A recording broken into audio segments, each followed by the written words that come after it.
Sí, a mí me gusta diciembre. Es un bonito mes. Septiembre y diciembre son como los meses así, ¿no? Febrero por las vacaciones. Bueno, me gusta todo el año, ya. Eh, pero lindo diciembre porque comienza este espíritu navideño, ¿ya? Esta, eh, esta celebración, ¿ya? que tenemos. Sí, perfecto. Bueno, entonces decía lo de diciembre porque se nos viene esto de la Navidad y quiero compartir con ustedes durante este sábado que nos van a quedar, ¿ya? Los temas referidos a Navidad. Y nosotros tenemos la sensación, o creemos, y que no está evidentemente del todo errado, que nosotros celebramos básicamente el nacimiento de un niño. Y siendo eso cierto y con toda la importancia que tiene que nazca una criatura, y se los dice un abuelo de 3 nietos, y prontamente un cuarto, sí, o cuarta, no, sí, puede ser mi nieta también. ¿Ya? Parece que no tenía que contarlo. Pero ustedes no comenten nada. ¿Ya? ¿De aquí no sale? Estamos en Face. Los de Face, por favor. Muchas gracias. El nacimiento de una criatura es sin duda una de las cosas más hermosas que hay porque con cada nacimiento de cada bebé nace en el mundo una esperanza. Nace en el mundo una luz de esperanza para que este mundo pueda ser mejor, para que tengamos una sociedad más igualitaria, una sociedad más justa. Y ese es el sentido y el propósito. Sin embargo, mis estimados, con todo lo importante del nacimiento de un bebé, lo que celebramos en Navidad es algo anterior a eso.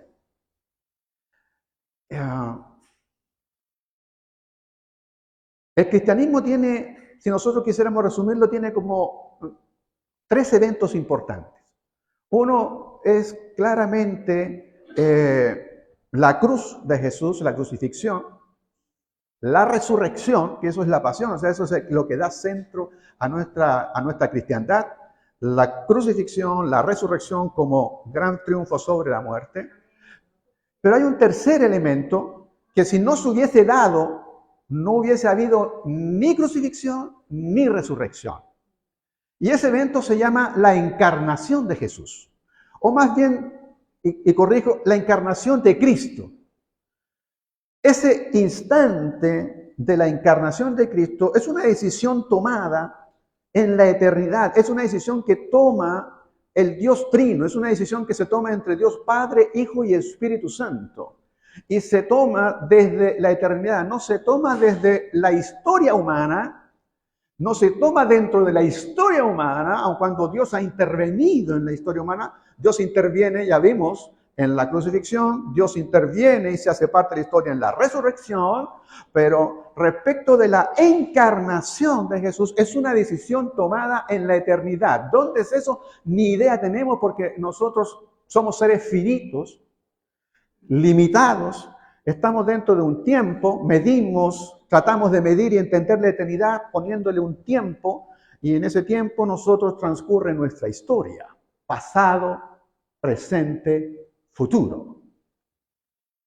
Y cuando yo digo que la encarnación es un hecho absolutamente muy relevante, muy importante, es necesario que lo podamos entender, ojalá, lo mejor posible con toda la dificultad que tiene, fíjense, en entender algo que ocurre fuera de nuestro tiempo, eternidad, donde no hay presencia humana, evidentemente, y nos tenemos que conformar con algunas revelaciones que Dios dejó establecidas en su palabra. Y por ello que cuando se habla de este tema, los versos que hay en la Biblia son complejos. Y uno ve en el libro de Juan, el Evangelio según San Juan, que comienza de esta forma, de esa manera, no tan sencilla. En el principio estaba Dios. En el principio era Dios.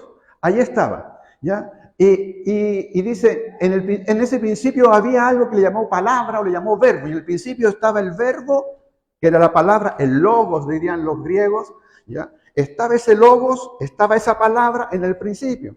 Y luego dice, y ese logos y ese verbo que estaba con Dios y que era Dios, dice, y ese verbo, esa palabra tomó forma humana. Dice, se encarnó. Eso es lo que dice Juan, ¿ya? Se encarnó este verbo, esta palabra, y habitó en medio de nosotros. Eso es lo que dice. Y vivió y moró en medio de nosotros. Entonces allí Dios Padre, ¿cierto?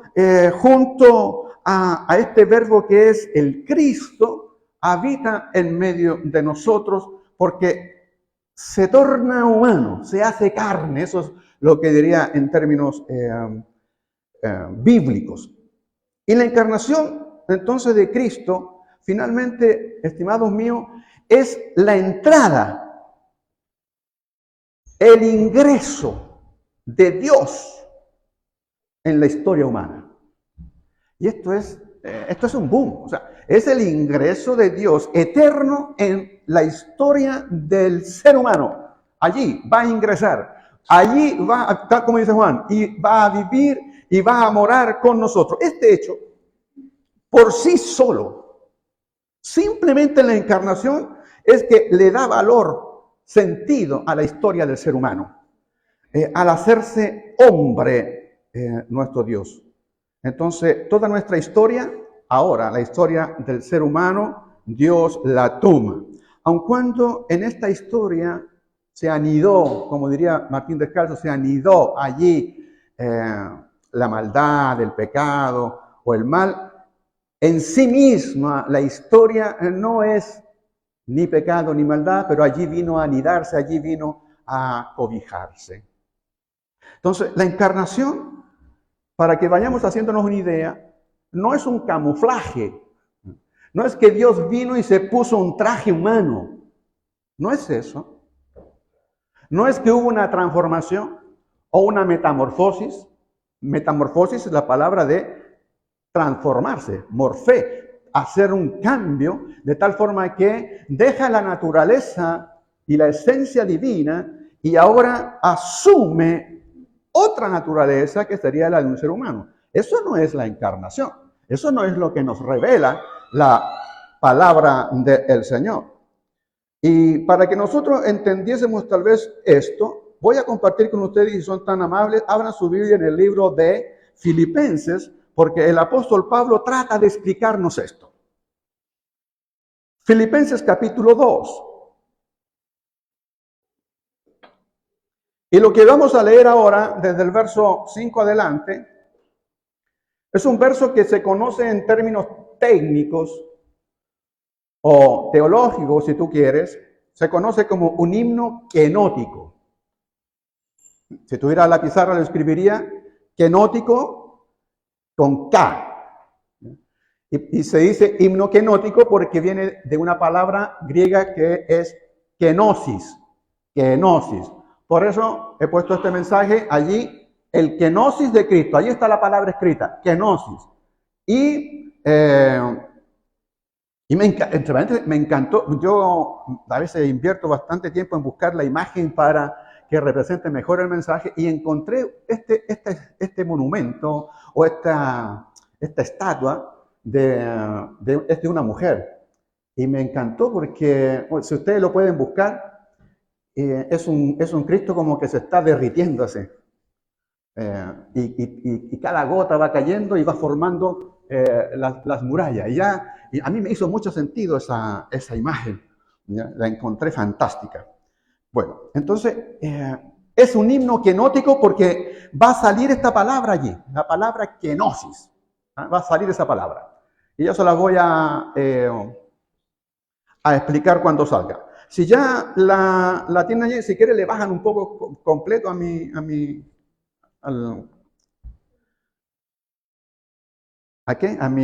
micrófono. Ya, encontraron Filipenses 2, del 5 adelante. Dice, hay en vosotros esta manera de pensar que hubo también en Cristo Jesús. Dice, existiendo en forma de Dios, ahí ya usted si tiene lápiz subraya esa palabra, forma de Dios. Es morfé, forma de Dios. ¿Ya? Eso no significa que tiene apariencia de Dios, ¿ya?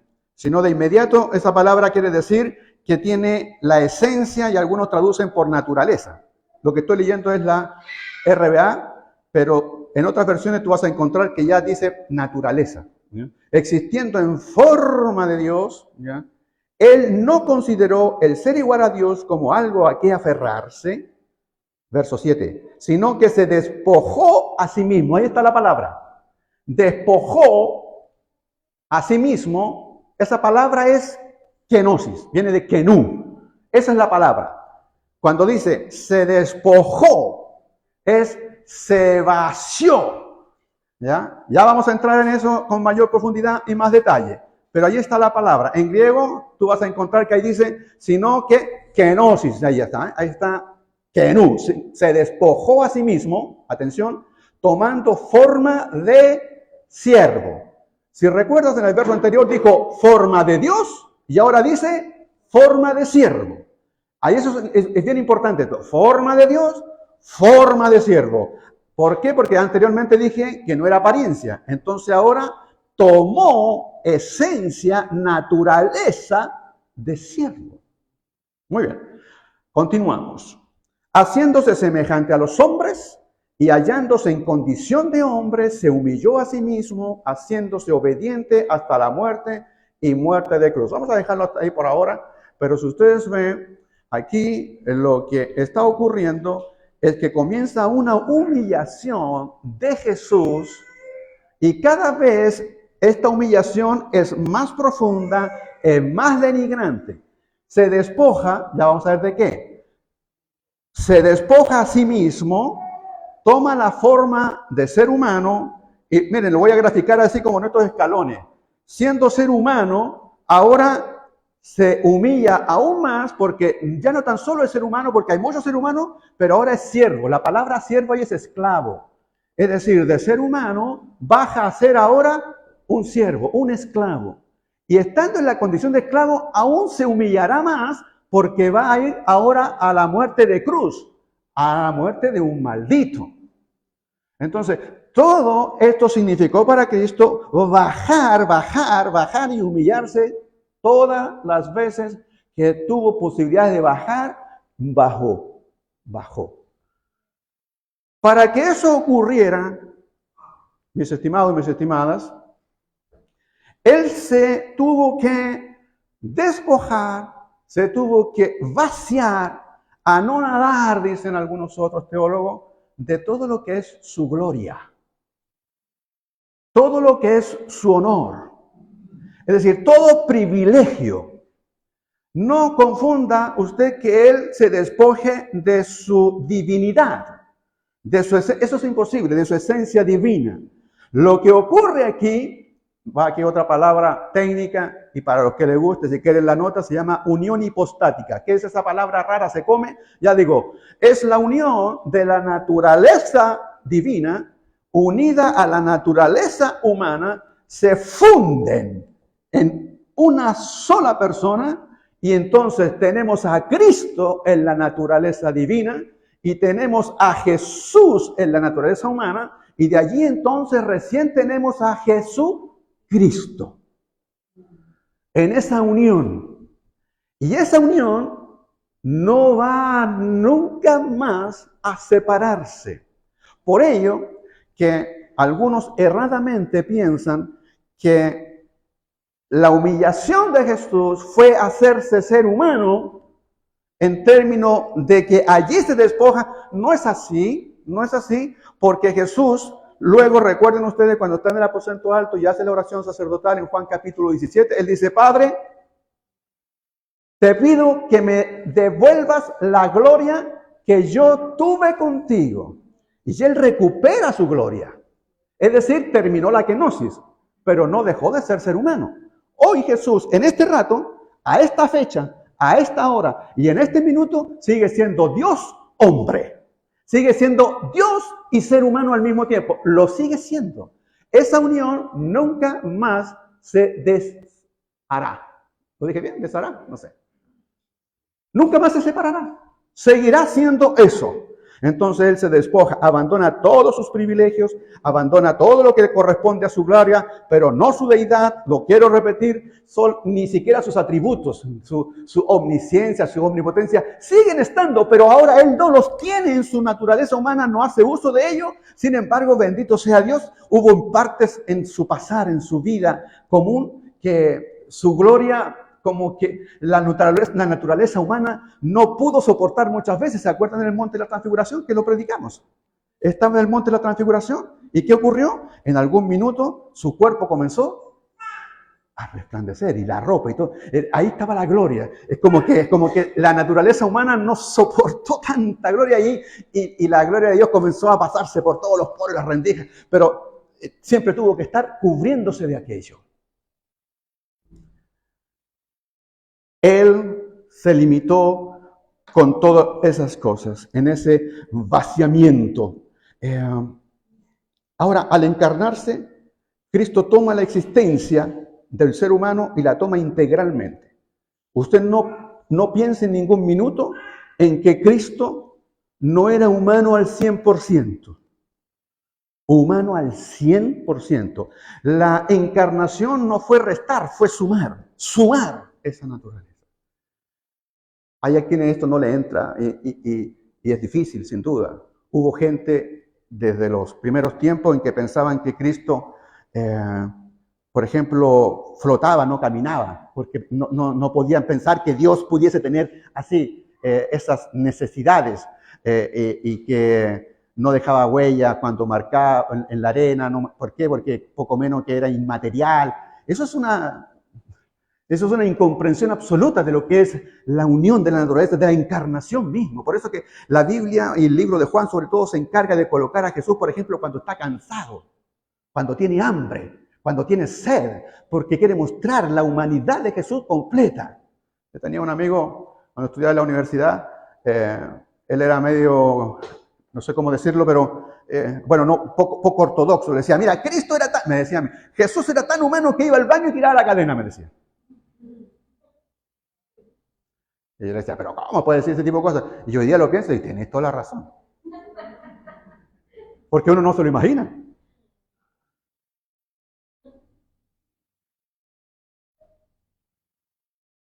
Ahora, estimados míos, con este tiempo que me queda, fíjense lo que dice el apóstol Pablo. Cuando comenzó esto, él dice que él parte diciendo esto: haya en ustedes esta manera de pensar que hubo también en Cristo Jesús. Entonces, yo cuando trataba de preparar esto, decía, Pablito, ustedes saben que lo estamos estudiando, Pablito, con todo esto, y que se llama entre paréntesis un himno kenótico, le dije yo, porque lo más probable, dice, no están todos como muy de acuerdo en esto. Dice, Pablo no compuso estos párrafos, dice, esto usó un himno que ya estaba siendo cantado y compartido por las comunidades cristianas, y él lo toma y él lo pone aquí, y él lo escribe, pero no es de su propia autoría aquello, sino dice, es un himno que circulaba en ese primer siglo, año 50, 55 después de Cristo.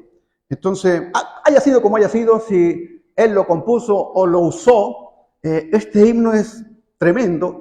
Pero cuando me dice él que yo debo tener el mismo sentir o la misma manera de pensar que hubo también en Cristo Jesús, entonces uno dice, pero ¿de qué se trata, Pablo? Obviamente no puede ser que se trate de que yo me despoje de alguna divinidad, porque no tengo ninguna naturaleza divina. Yo supongo que usted tampoco. A lo mejor su pareja le dice, te ves divino. Pero seguro que se refiere a otra cosa, así que no se crea Dios. Pero algo hay aquí que Pablo dice, ustedes deben pensar igual que Jesús, igual que Cristo. Y claramente lo que nos está invitando es a que nosotros enfrentemos esta vida Este mundo con lo difícil que puede ser, porque en el mundo que nació Jesús era un mundo muy complejo, muy difícil. Hay gente que hoy día dice no tener, y hablamos al comienzo de tener criaturas, dice no, ¿cómo vamos a traer a una criatura a este mundo cada vez más difícil, más violento? Un mundo no apto para criaturas. Pero Jesús vino, sí, vino a un mundo, una sociedad no apta, a un mundo de mucha injusticia. Y recuerden que apenas nació, Él comenzó a ser perseguido. Lo querían matar. Todavía ni hablaba. Era de pecho. Y lo querían matar. Pero a ese mundo vino. Pero para que Él viniera tomó la decisión. Y aquí donde Pablo nos dice, mira, nosotros tenemos que tomar una decisión entre enfrentar a este mundo como Jesús quiso enfrentarlo, y lo hace desde la humildad, rechazando a sus beneficios, pero Él decide integrarse en la historia de la humanidad, meternos allí y enfrentar con todo lo malo que pudiese tener este mundo o esta misma historia de la humanidad. José Luis Martín Descalzo, un escritor que me gusta leer, en su libro Razones, es un buen libro si lo quieres adquirir, él hace una reseña de algo que a mí me pareció interesante. Hace un comentario acerca de un novelista inglés que se llama Graham Greene, y cuando hace esta reseña, refiriéndose a otro autor francés en realidad, él dice que los personajes de la novela de Graham Greene son de tres tipos de personajes, tres maneras de enfrentar en realidad la vida. Y él lo dice de esta forma, dice que para Greene, ¿ya?, hay solo tres posturas, presta atención, hay solo tres posturas, y lo voy a decir literalmente, dice, ante este mundo visible, monstruoso y omnipotente. Él dice, hay solo tres posturas. Él lo refleja en los personajes de sus novelas, y él dice, es que en la vida es así. Hay solamente dos formas de enfrentar la vida, y este tipo de vida que es visible, monstruosa, dice él, y omnipotente. Y lo dice de esta forma. ¿Por qué? Dice, o bien se acepta el mundo, renunciando uno a sí mismo y a su propio mundo. ¿Qué significa eso? Que si uno acepta la sociedad y el mundo tal como está, y así, solo así, entonces tendremos la garantía de llegar a hacer una carrera bastante honorable. O la otra forma de enfrentar, dice, es negar el mundo y hacer como si no existiera. Y entonces, ¿qué pasa ahí? Se fabrica un mundo imaginario y llega uno a convencerse de que ese mundo inventado es verdaderamente real. Ese es el segundo. Es decir, los que se adaptan al mundo, y esa es la única forma de poder salir victorioso con una carrera, teniendo los contactos necesarios, etc. O de aquellos que no es que se adapten a esto, sino que se niegan a ese mundo y construyen su propio mundo, se aíslan y tienen su propio mundo. Y los terceros son aquellos que determinan oponerse a este mundo, pero luchar para cambiar el mundo, luchar con sus ideales, ¿ya? Y en esa lucha hay que simplemente afrontar las consecuencias de esa propia lucha. Ahora, esta división puede ser muy tajante, puede ser muy pesimista, pero quizás si la pensamos un poco, no están tan lejos de lo que pudiese ser la realidad.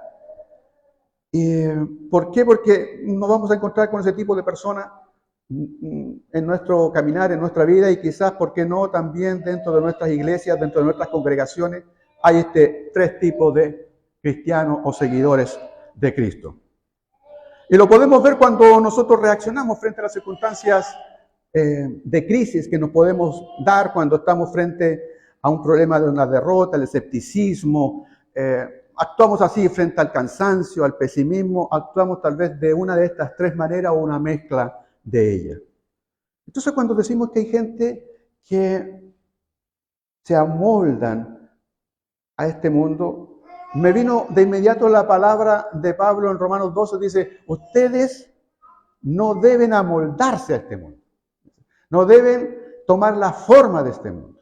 Eso es lo que él parte diciendo.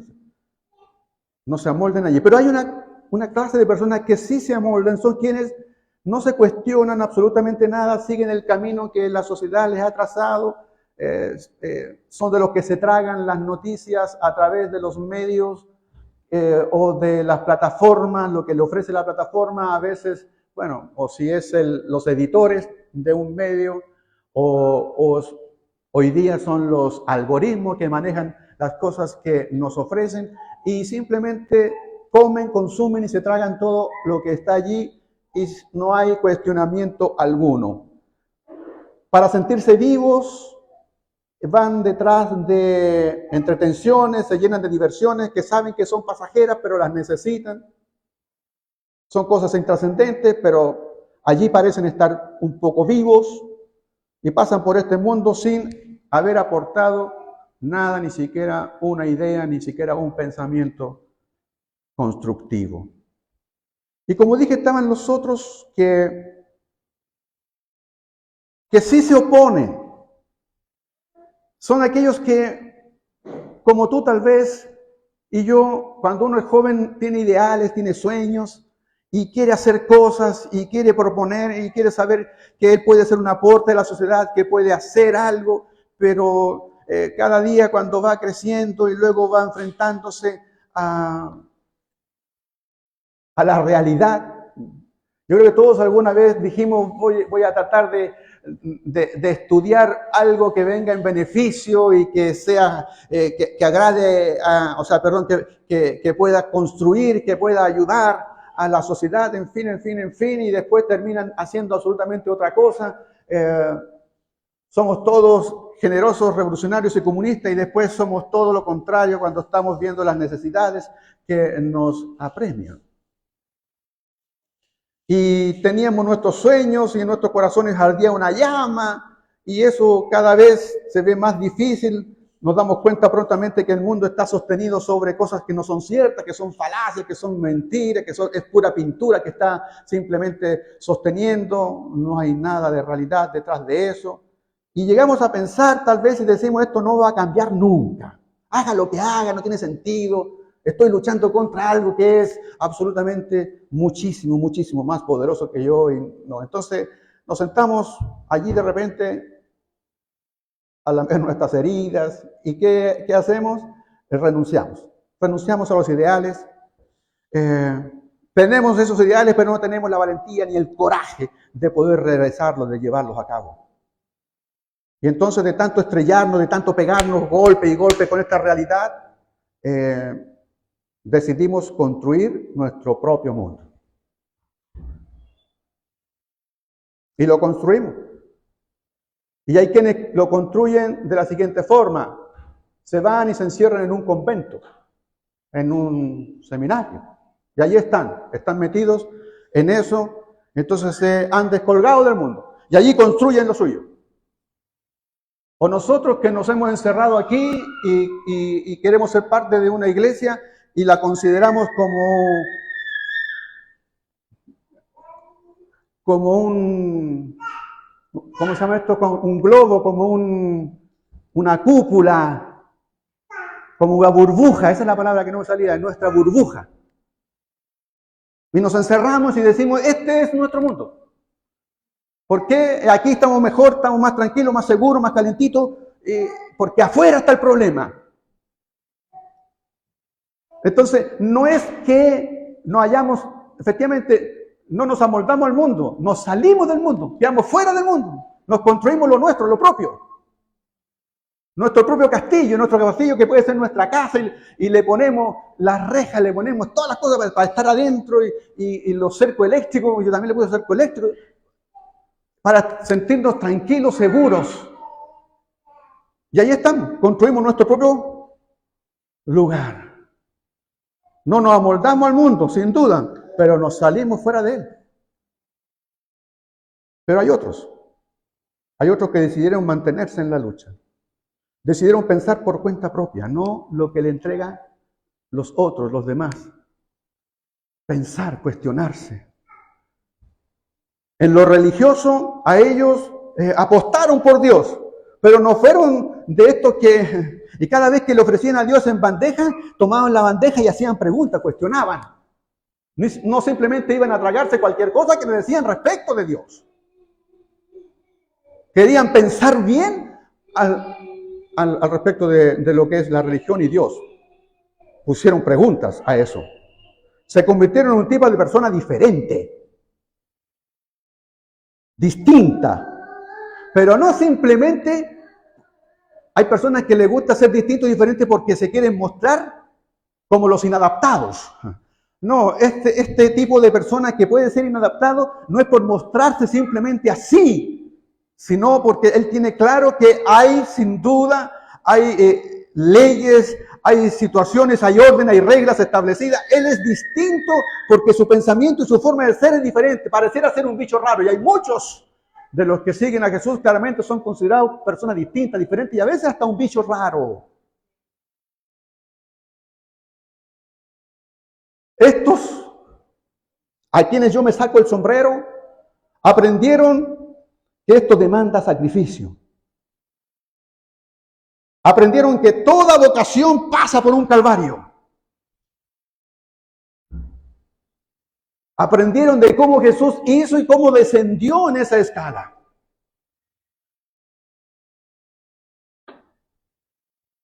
Significaba renuncias.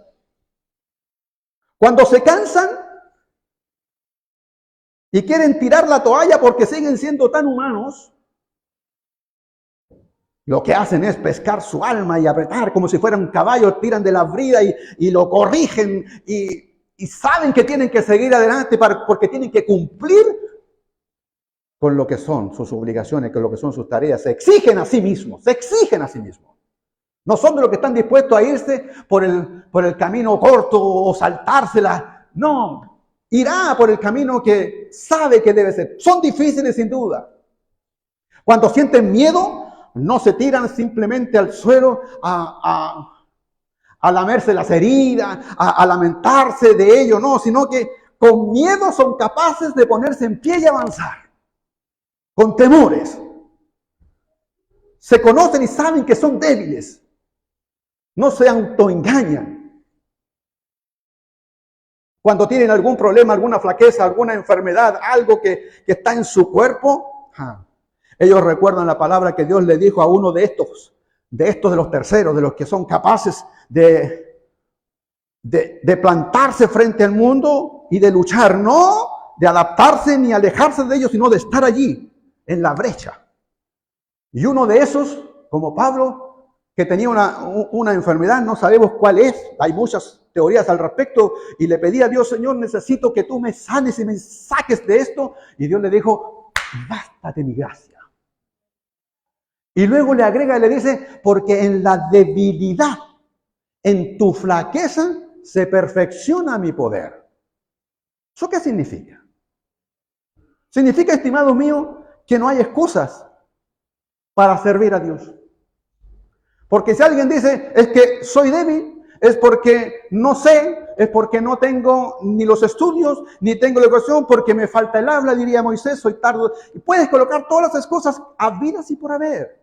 Pero allí Dios está diciendo que en todas esas debilidades Dios es capaz de actuar en, por y a pesar de ellas. Entonces no hay excusas. No puedo decir soy débil, soy flaco. Y sin duda, estos reconocen su debilidad y saben que la fuerza no está en ellos, la fuerza está en Dios. Así que no se avergüenzan de sus lágrimas, pero sí se avergüenzan de no poder socorrer al necesitado. Sí se avergüenzan de no tener el mismo sentir que hubo en su Señor cuando Él se despojó. Y bendito sea su nombre, porque el himno quenótico termina diciendo lo siguiente. Y esto es la victoria para este tercer grupo. Por lo cual, Jesús que tomó esa opción de desprenderse de todos sus beneficios, desprenderse de su gloria, de sus privilegios e ir por aquellos necesitados, entrar a un mundo imperfecto, doliente, herido, sabiendo que lo tomarían, lo crucificarían, aún decide hacerlo de todas formas, de todas maneras. No escoge el camino corto de la fama, ni del dinero ni la riqueza que le ofreció Satanás en el monte de la tentación. Si arrodillado tú me adoras, te voy a dar toda la riqueza. Mira, vas a ser mejor y más rico que Elon Musk, vas a tener todos los privilegios de este mundo, todos los tesoros de este mundo, la vas a tener todo. Jesús no escogió ese camino, ni de la fama, ni del dinero, ni de la sociedad, ni la prosperidad. No escogió eso. Tampoco la farándula milagrosa. Si te tiras, no te va a pasar nada. Si te tiras cuesta abajo, nada te va a pasar. Milagroso. Ni siquiera el camino de los milagreros. Él tomó el camino difícil, que era el camino que correspondía. El camino no hizo trampas en ello. Y este tercer grupo es de esos, de los que afrontan la dificultad, de los que saben que las cosas no son fáciles, que hay que hacerla. La felicidad existe, sin duda que existe, pero está cuesta arriba. Hay que sudarla. La vida es justa, no es justa. Con Jesús no fue justa, menos será justa con nosotros. Pero entonces está en el hecho de que nos adaptamos a ella y tratamos de sacarle el mejor provecho. La negamos y creamos nuestro propio mundo y nos encerramos en nuestro glóbulo, o en nuestro globito, en nuestra cúpula, o la enfrentamos. Entonces, cuando la enfrentó Jesús, costara lo que costara, mire cómo termina este himno. Por lo cual, también Dios, luego de eso, lo exaltó hasta lo sumo y le otorgó el nombre que es sobre todo nombre, para que en el nombre de Jesús se doble toda rodilla de los que están en los cielos, en la tierra y debajo de la tierra, y toda lengua confiese para gloria de Dios Padre que Jesucristo es Señor. Oh, bendito su nombre. Allí terminan. Esa clase de persona termina así. Y no es sencillo hacerlo. Y no es fácil seguirlo allí. ¿Por qué? Porque Jesús va a recuperar su sitial. Entre paréntesis, quiero recordarles algo que creo que les he dicho en otras ocasiones. Cuando Él pone, dice, le otorgó el nombre que es sobre todo nombre, ese nombre no es Jesús.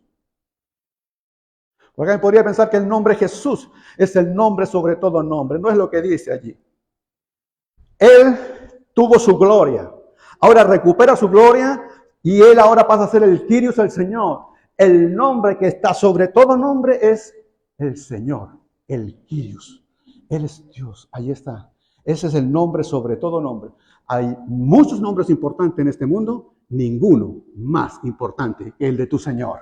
Y Él es el que nos anima hoy. Y ese hombre, porque es hombre, nació, siendo Dios, nació en Navidad. Así que no solo celebramos el nacimiento de un niño, sino lo que celebramos es la encarnación de Dios en nuestra historia, en la historia de la humanidad. Ahora tú vas a tener que decidir de cuáles de estas tres tipos de personas podremos ser. Esa decisión es de cada uno de nosotros. Padre, gracias. En este tiempo, espero, Señor, haber sido lo suficientemente claro en exponer esta tu palabra, que no es sin duda fácil de digerir ni a veces de entender, pero necesito, Señor, que todos nosotros podamos percibir esta clase de vida que tú quieres invitarnos. Y si el apóstol nos dice que debe haber en nosotros esta misma clase de pensamiento, esta misma clase de sentir que hubo en Jesús, que no estimó el ser igual a Dios como algo a lo que tendría que él aferrarse y quedarse allí, sino que lo deja de lado y decide tomar el camino largo, el camino estrecho, el camino difícil para llegar a la redención del ser humano.